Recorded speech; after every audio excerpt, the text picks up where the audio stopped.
بسم الله الرحمن الرحيم. الحمد لله نحمده ونستعينه ونستغفره ونؤمن به ونتوكل عليه ونعوذ بالله من شرور أنفسنا ومن سيئات أعمالنا. من يهده الله فلا مضل له ومن يضلله فلا هادي له. ونشهد أن لا إله إلا الله وحده لا شريك له. ونشهد أن سيدنا ومولانا محمدا عبده ورسوله. أما بعد، یہ بات چل رہی تھی کہ اللہ کے ذکر کا مقصد نہ کشف ہے نہ کرامت ہے، نہ لوگوں کے سامنے اپنی بڑائی کو ظاہر کرنا ہے، بلکہ ذکر اللہ کا مقصد صرف اور صرف اللہ کی معرفت ایسی حاصل ہو جائے اور اللہ کی ایسی محبت دل میں پیدا کرنا ہے کہ ماں سوا سے، اللہ کے غیر سے رشتہ ٹوٹ جائے. ایسی محبت کہ اب اللہ کے سوا کسی کی طرف توجہ کرنے کا جی نہیں چاہتا. کوئی تعریف کرتا ہے تو خوشی نہیں ہوتی، کوئی برائی کرتا ہے تو رنج نہیں ہوتا.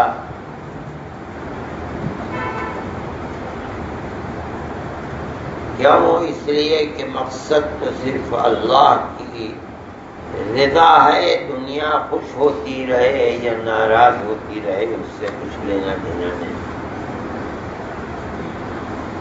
اس مقصد کو حاصل کرنے کے لیے راستے کیا ہیں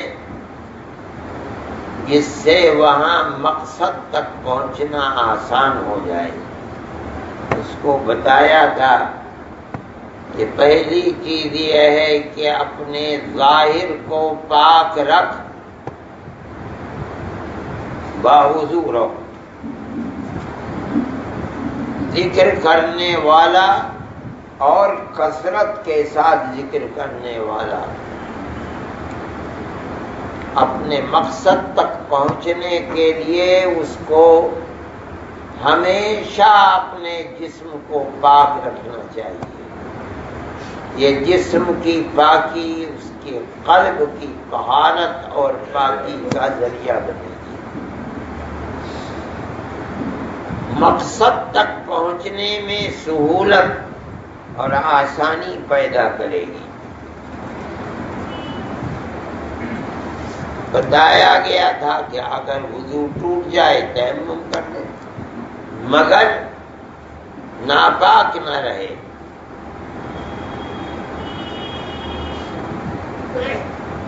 دوسری چیز بتائی گئی تھی، جو وضو کو باقی رکھنے میں بھی معاون اور مددگار ہے، کم کھانا.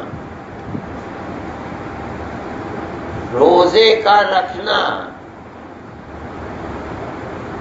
بتایا گیا تھا کہ روزے کے رکھنے کا ایک اثر تو یہ ہے کہ پیٹ بھرا ہوا نہیں ہوگا،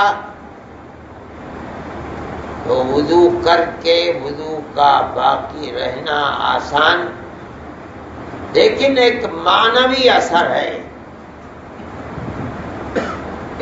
اور وہ اثر یہ ہے کہ دشمن کا داؤ، یعنی شیطان کا وسوسہ اور داؤ چلنے نہیں پائے گا، اس لیے کہ نبی کریم علیہ السلام نے روزے کو ڈھال بتایا ہے، الصوم جنۃ،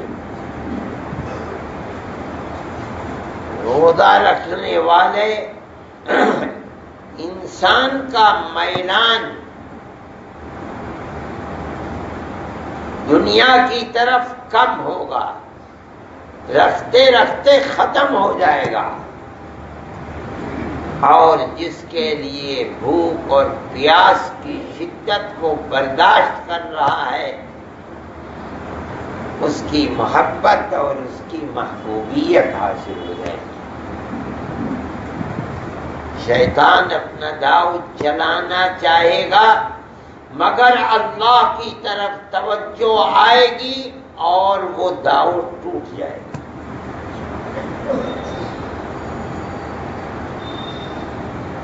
ہمارے بزرگوں کے معاملات مختلف تھے۔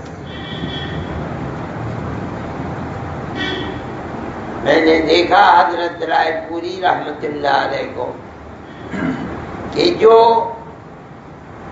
سالک ان کے مریدین اللہ کا ذکر کرنے کے لیے ان کی خانقاہ میں آتے تھے، رکتے تھے، ٹھہرتے تھے، روزے رکھواتے تھے اور کھانا ان کے لیے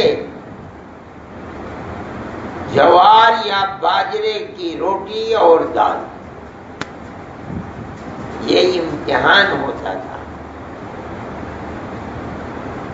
وہی ٹھہر پاتا تھا جس کے دل میں سچی طلب ہوتی تھی، ورنہ کون گیہوں کی روٹی اور مزیدار کھانے چھوڑ کر کے باجرے کی روٹی پر آئے گا اور دال کھائے گا۔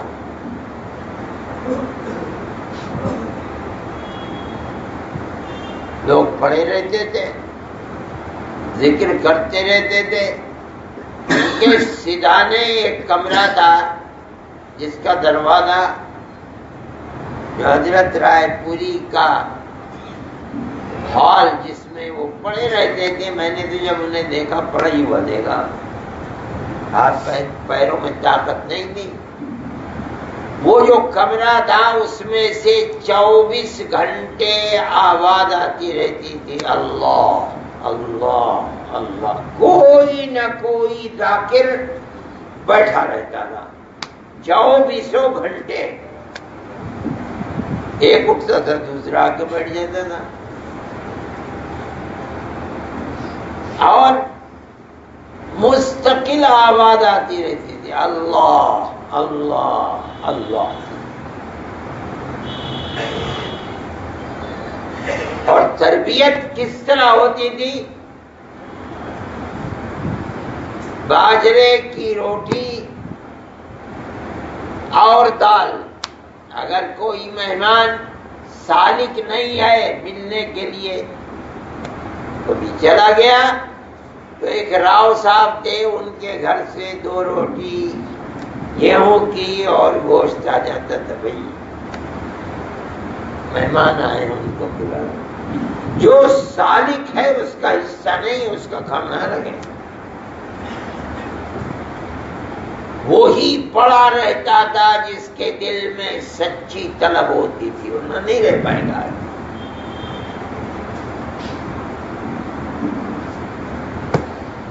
ان کے علاوہ اسی زمانے کے اندر حضرت شیخ الحدیث صاحب مولانا زکریا صاحب کا ان کا مسئلہ بالکل الگ تھا۔ خوب کھاؤ، خوب ذکر کرو، بالکل الٹا۔ ان کے یہاں ذکر کرنے والوں کے لیے نہیں کہ بھائی سوکھی روٹی کھاؤ، نہیں، دسترخوان کے اوپر جو ہے ایک چیز بس، گیہوں کی روٹی اور پتلا سالن، یہی ہوتا تھا۔ جو مہمان ہوتے تھے انہیں وہ جاننے والے انہیں اپنے پاس بیٹھاتے تھے، ان کے لیے دوسرے کھانے ہوا کرتے تھے، اور کسی کو یہ حق نہیں رہا کہ اپنا کھانا دوسرے کے سامنے رکھ دے. نہیں، جو سالک ہیں کھانا متعین ہے، لیکن کتنا کھاؤ؟ جتنا چاہے کھاؤ، خوب کھاؤ اور خوب اللہ کا ذکر کرو.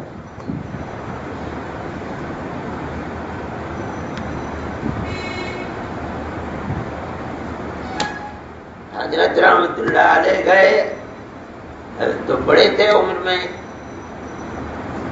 حضرت کے سامنے رات میں کھانا نہیں کھاتے تھے. حضرت جب جاتے تھے تو بیٹھتے تھے. حضرت رحمت اللہ علیہ کے سامنے کھانا اور آیا. حضرت کا مزاج تو ایسا تھا جو خود کھاتے ہیں وہ دوسروں کو اٹھا کے دوسرے کے سامنے فوراً ہاتھ پکڑ لیا. کہنے لگے انتظام جا کے دارالعلوم میں کریو، یہاں تو جو ہے وہ کھا لو. حضرت نے فرمایا بخیل آدمی ہے. بے تکلفی تھی. ان کے دسترخوان کا یہ قانون تھا کہ جو سالکین ہیں ان کے لیے ایک کھانا بس، اور اگر کوئی نہیں ہے تو ان کے اپنے لیے بھی وہی کھانا. لیکن اگر کوئی مہمان ایسا آیا کہ جس کی تواضع کرنی ہے، اس کے لیے دوسری چیزیں ہیں وہ اس کے سامنے کھاؤ بس، آگے بڑھانے کی اجازت نہیں ہے. حضرت رحمت اللہ علیہ کے دسترخوان پر جو تھا وہ خود بھی وہی کھاتے تھے. ایک دال، ایک سالن بس. میں نے کبھی اپنی زندگی میں حضرت کے دسترخوان کے اوپر مرغا نہیں دیکھا. ایک دال، ایک سالن، وہی خود بھی نوش فرماتے تھے، وہی مہمان بھی کھاتے تھے. اگر کوئی بہت مہمان آیا، آج قیمہ بنا لو، بس قیمہ بن گیا تو یہ معراج ہوتی تھی. سب وہی کھاتے تھے. یہ مختلف طریقے تھے اکابر کے. یہ طریقہ کہ تربیت کے لیے کم کھاؤ، موٹا جھوٹا کھاؤ، باجرے کی روٹی یا جوار کی روٹی کھاؤ، یہ پرانے زمانے کا. آج آدمی اس کا متحمل اور برداشت کرنے والا نہیں ہے. لوگ بھاگ جائیں گے. کون اس کی خانقاہ میں؟ یہاں تو کھانے کو تو ملتا ہی نہیں ہے. وہ طلب صادق جو پہلے لوگوں کے اندر ہوتی تھی، آج وہ طلب صادق کہاں ہے؟ جو آج سے 100-200 سال پہلے لوگ تھے، ان کی طلب تو سنتے ہیں. آج سے 50-60 سال پہلے جو ہم نے طلب دیکھی ہے، آج وہ طلب نہیں ہے. تو آدمی تکالیف کو برداشت کر کے اپنے مقصد کے لیے رات اور دن ایک کرے. اب زمانہ اس کا نہیں ہے. اب تو اگر کھا کے بھی آدمی اللہ کا ذکر کرے تو بہت بڑی غنیمت ہے. کہاں ہے طلب لوگوں کے اندر؟ دنیا اپنی تمام تر خوبصورتی کے ساتھ جتنی آج آدمی کے سامنے ہے، اور آدمی اس کے اوپر فدا اور فنا ہے، اس سے پہلے تھوڑی یہ چیزیں تھی. لوگوں کے اندر طاقت تھی، قوت تھی، اور اپنے مقصد کے حصول کے لیے سرگرداں رہنے کی صلاحیت تھی. لوگ کرتے تھے. آج کہاں ہے یہ چیز؟ ہزاروں کے اندر ایک آدمی بھی نہیں ملتا جس کے اندر طلب صادق ہو اور وہ اپنی دنیا کو ٹھوکر مار کے اپنی آخرت کو آباد کرنے کے لیے اپنے آپ کو فنا کر دے. کہاں ہے؟ اس لیے اس زمانے میں مشائخ نے طریقہ کار بھی تبدیل کر دیا تھا، جس کو ہم نے دیکھا. لیکن بہرحال روزہ رکھنا، کم کھانا حصول مقصد کے لیے آسانی پیدا کرنے والی چیز ہے. آج بھی اگر کرے گا آدمی تو اس کے نتائج، اس کے پھل، اس کے ثمرات اس کے سامنے ہوں گے. پہلے اکابر تھے، حضرت رحمت اللہ علیہ کو ہم نے دیکھا، جو منتہی ہوا کرتے تھے، جاؤ جا کر حضرت حاجی امداد اللہ صاحب مہاجر مکی کے جو شیخ تھے، میاں جی نور محمد صاحب جھنجھانوی، ان کا معتکف ہے، اس معتکف میں بھیج دیتے تھے، جاؤ جا کر کے اعتکاف کرو 40 دن کا، روزے رکھو اور وہاں بیٹھ کر کے مراقبہ کرو. اور ایک خان صاحب تھے، بندو خان صاحب، حضرت رحمت اللہ علیہ کے متوسلین میں،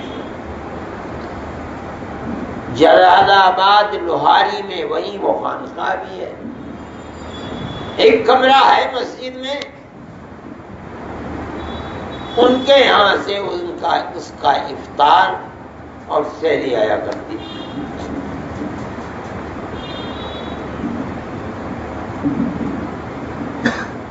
کیوں؟ اس لیے کہ روزہ رکھنا، بھوکا رہنا حصول مقصد کے لیے ممد و معاون ہے، وہاں کوئی نہیں. اگلی چیز جو آ رہی ہے وہ ہے خلوت، وہاں خلوت میسر ہے، کوئی آدمی نہیں. تنہا رہو گے تو بات کس سے کرو گے؟ دلچسپی کس سے ہوگی؟ اور آدمی بھی منتہی ہوتا تھا مراقبے کے اندر، دل جمعی رکھنے والا. 24 گھنٹے مراقبہ کرو، یار تھک جاؤ سو جاؤ. اس لیے یہ دو چیزیں اہم چیزیں ہیں. مقصد یہ نہیں کہ بالکل بھوکے رہو، روزہ رکھو اور اتنا کھاؤ جس سے عبادت کرنے میں، کھڑے ہونے میں مدد ملے. اتنا نہ کھاؤ کہ کسل کی وجہ سے، سستی کی وجہ سے عبادت نہ ہو سکے. یہ ہے مقصد. یہ دو چیزیں. ایک تیسری چیز بھی ہے جو بہت زیادہ اہم ہے، وہ ہے سکوت، خاموشی.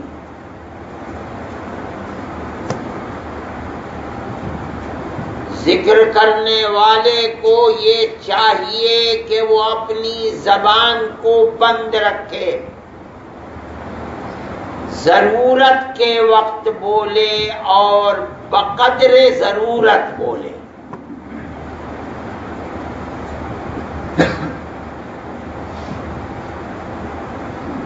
زیادہ بولنا، ہر وقت چبڑ چبڑ کرنا، زبان کا چلانا،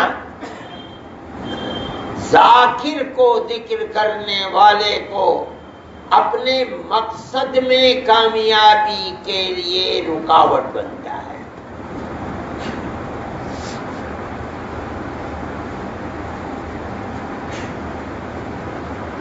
اس لیے منع فرمایا گیا ہے. جناب رسول اللہ صلی اللہ علیہ وسلم نے مومن کے لیے فرمایا ہے، اور بظاہر مراد مومن کامل، من کان یؤمن باللہ والیوم الآخر فلیقل خیرا او لیصمت. جو شخص اللہ پر اور قیامت کے دن پر واقعتاً حقیقتاً ایمان رکھتا ہے تو بولے تو سچ بولے، اچھی بات بولے، واہی تواہی ادھر ادھر کی باتیں نہ بولے، بولے تو سچ بولے، اچھا بولے، نہیں تو خاموش رہے۔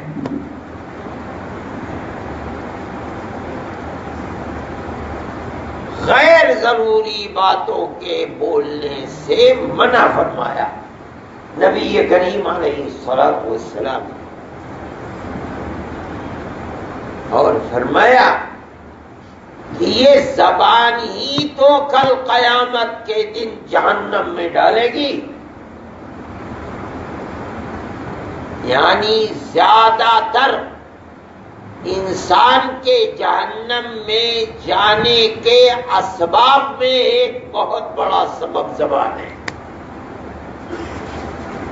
یہ قابو میں نہیں ہے۔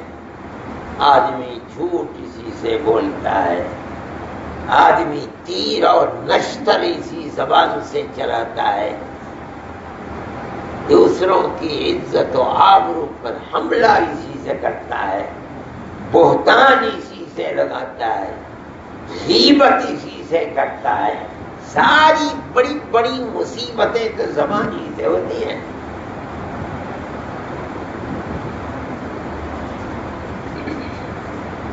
اس لیے اہل اللہ اپنے متوسلین کو کی تربیت کرتے تھے اور یہ کہتے تھے کہ ذکر اللہ کا فائدہ حاصل کرنا ہے تو اپنی زبان کو بند رکھو، بہت ضرورت ہو تو بولو، اور جہاں ضرورت پوری ہو جائے خاموش ہو کے کیا کرو؟ خدا کی خدائی میں غور کرو، اللہ کی ذات اور صفات میں مراقبہ کرو، اللہ کی پاکی بیان کرو، اس کی حمد بیان کرو، اس کی تسبیح کرو، اس کی تکبیر کہو، دنیا کی باتیں نہ کرو۔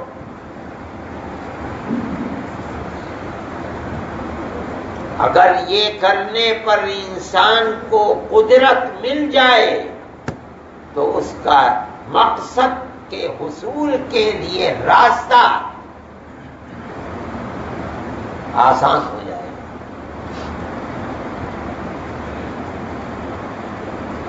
حضرت علی کرم اللہ وجہہ کے بارے میں آتا ہے کہ اپنے سب بچوں کو جمع کیا اور فرمانے لگے ایاکم وکثرت الکلام فإنه إذا كثر كلام المرء كثرت خطيئته۔ دیکھو زیادہ باتیں مت کرنا، آدمی کی باتیں جب زیادہ ہوتی ہیں تو غلطیاں زیادہ ہوتی ہیں۔ اگر 10 بات میں ایک بات جھوٹ ہوگی تو اگر 100 باتیں کرے گا تو 10 جھوٹ ہوگی۔ اور فرمایا وَإِذَا كَثُرَتْ خَطِيئَتُهُ قَلَّ حَيَاؤُهُ، اور جب ہر وقت غلطی ہوتی رہے گی، آدمی سے پہلے غلطی ہوگی شرمائے گا، اور جب بار بار غلطی ہوتی ہے لوگوں کے سامنے فرماتے ہیں حیا بھی کم ہو جائے گی۔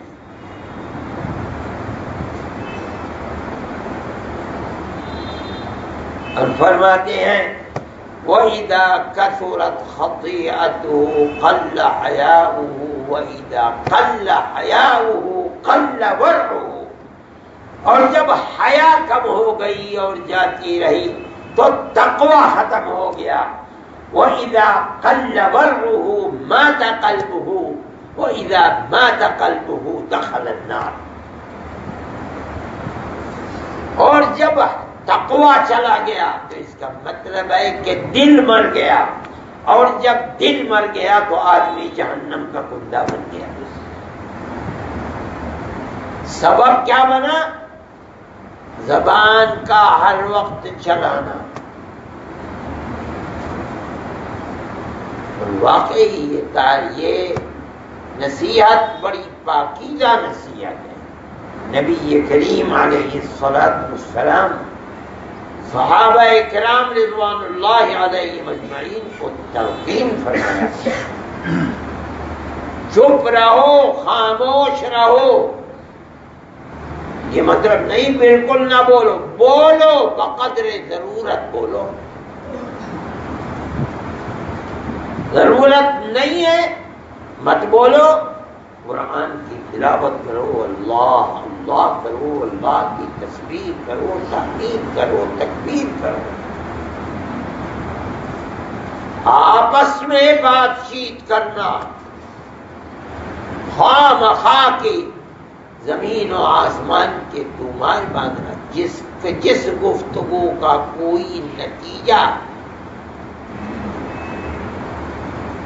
کل کو نہیں ملے گا، ہو سکتا ہے کہ چغلی غیبت کا بھگتان بھگتنا پڑ جائے، اس سے بہتر ہے کہ آدمی سکوت کو اختیار کرے۔ یہ بڑی عجیب و غریب چیز ہے۔ صوفیہ کہتے ہیں کہ دیکھو فرشتہ آیا اور اللہ کے حکم سے حضرت مریم علی نبینا وعلیہ الصلاۃ والسلام کو حمل ٹھہر گیا۔ اللہ نے جس طرح حضرت آدم کو بغیر ماں اور بغیر باپ کے پیدا کیا، اسی طرح حضرت مریم کو بغیر حضرت عیسیٰ علی نبینا علیہ الصلاۃ والتسلیم کو بغیر باپ کے پیدا کیا۔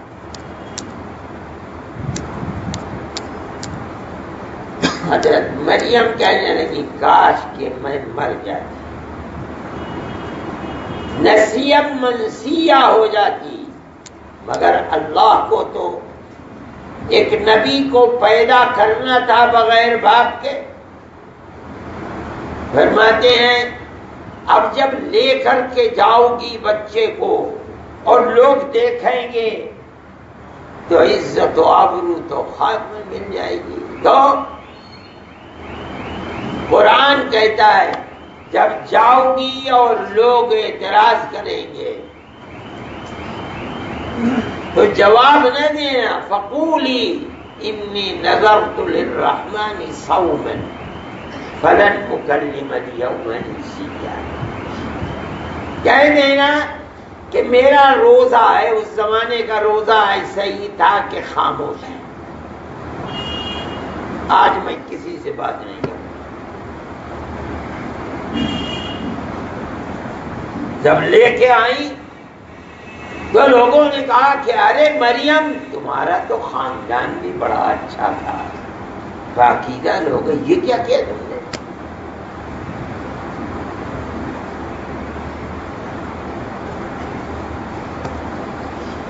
تو خاموش نہیں، بچے کی طرف اشارہ کیا۔ کیا مطلب؟ مجھ سے کیا کہتے ہو؟ اسی بچے سے پوچھو کہ بچے سے کیسے بات کریں؟ لیکن وہ بچہ تو اللہ کی قدرت کا کمال کا مظہر تھا، فوراً بول اٹھا انی عبد اللہ، میں اللہ کا بندہ ہوں۔ ساری دنیا دیکھنے والے سب اچھبے، یہ بچہ ابھی کا پیدا ہوا اور بول رہا ہے، اور کیسے بول رہا ہے؟ ہاں ہاں ہوں نہیں، یہ تو ایسی بات جو بڑے بڑے سمجھدار بولے، یہ بچہ بول رہا ہے۔ اللہ نے مجھے کتاب دی ہے، اللہ نے مجھے نبی بنایا ہے، اللہ نے مجھے مبارک بنایا ہے، چاہے میں کہیں بھی رہوں۔ خدا نے مجھے حکم دیا ہے، نماز کا حکم دیا ہے، زکوٰۃ کا حکم دیا ہے، جب تک میں زندہ رہوں گا۔ میری ماں بڑی پاکیزہ عورت ہے۔ لوگ تو اسی پر اعتراض کر رہے تھے، ماں کے اوپر۔ کہتے ہیں کہ جب زبان بند ہوئی ماں کی اور کہا کہ نہیں بولوں گی، تو اللہ نے ابھی پیدا ہونے والے بچے کو بلوا دیا۔ صوفیہ کہتے ہیں کہ یہی حال ذکر کرنے والے کے دل کا ہے۔ جب ذاکر اپنی زبان کو بند کرے گا تو دل بولے گا۔